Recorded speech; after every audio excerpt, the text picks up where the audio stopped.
এই ঈদ পুনর্মিলনী আয়োজনে উপস্থিত পাবনা ৩ আসনের মাননীয় সংসদ সদস্য জনাব মোহাম্মদ মকবুল হোসেন এমপি মহোদয়, নবনির্বাচিত চেয়ারম্যান জনাব মোহাম্মদ গোলাম হাসনানী, নবনির্বাচিত মেয়র মহোদয়, ভাইস চেয়ারম্যান এবং মহিলা ভাইস চেয়ারম্যান মহোদয়, এছাড়াও বিভিন্ন রাজনৈতিক নেতৃবৃন্দ, বিভিন্ন দপ্তরের কর্মকর্তাবৃন্দ, ইউনিয়ন পরিষদের চেয়ারম্যানবৃন্দ, বীর মুক্তিযোদ্ধাবৃন্দ এবং বিভিন্ন শ্রেণী পেশার যারা সকলে এখানে উপস্থিত আছেন, সবাইকে আমি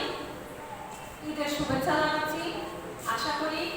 ত্যাগের মহিমায় মহিমান্বিত এই ঈদ আপনারা খুব সুন্দরভাবে উদযাপন করেছেন। সেই সাথে আমি এখানে উপস্থিত নবনির্বাচিত চেয়ারম্যান মহোদয়, ভাইস চেয়ারম্যান দ্বয়, মেয়র মহোদয় সকলকে অভিনন্দন জানাচ্ছি তাদের এই নতুন কর্মকাল শুরুর জন্য, এবং আমি আশাবাদ ব্যক্ত করছি যে